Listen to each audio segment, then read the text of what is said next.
সম্পত্তি ভাগাভাগি নিয়ে ভাইয়ের ধারালো অস্ত্রের কোপে খুন দিদি, ঘটনায় চাঞ্চল্য।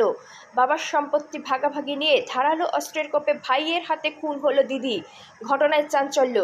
মৃতদেহ উদ্ধার করে পুলিশ। ঘটনাটি শনিবার নদিয়ার চাপড়া থানার আড়াং সরিষা গ্রামের। পরিবার সূত্রে জানা গেছে, বাবার সম্পত্তি ভাগাভাগি করতে গিয়ে দিদির সাথে বচসা। এরপরেই ভাই শহীদুল দিদি মণি ঘটককে ধারালো দাও দিয়ে এলোপাথারি কোপ মারে।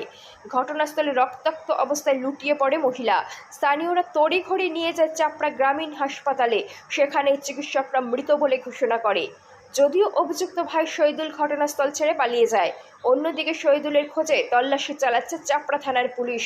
তবে এই ঘটনাকে কেন্দ্র করে এলাকায় তীব্র চাঞ্চল্য ছড়িয়ে পড়ে।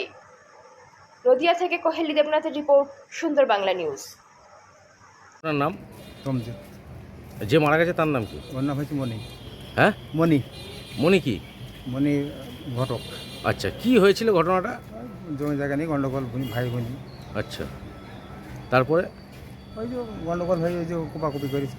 মানে কে মেরেছে এনাকে? ভাই মেরেছে। আচ্ছা, ভাই কি দিয়ে মেরেছে? বলছে তো দাদি বেরিয়েছে, আমি তো জানি না। আচ্ছা, জানার কথা যেটা বলছি। এটা কটা নাগাদ ঘটেছে? 10টা-11টা হবে আজকে আজকে। বাড়িতেই হয়েছে? হ্যাঁ, বাড়িতে। এটা কোন জায়গায় হয়েছে? এটা রাস্তার ওপরেই, মানে জায়গাটার নাম কি? ময়রাপাড়া, কোন থানা? চাপড়া থানা। আচ্ছা, যে ধাল অস্ত্র দিয়ে কুপিয়েছে তার নাম কি? তার নাম শহীদুল। পুলিশ গ্রেপ্তার করেছে? না, তাকে ধরে পাইনি। আচ্ছা, থানায় অভিযোগ হয়েছে? হ্যাঁ, হয়েছে। আপনার নাম? আমার নাম তমজিৎ। মানে যে মারা গেছে আপনার কে হয়? শালি।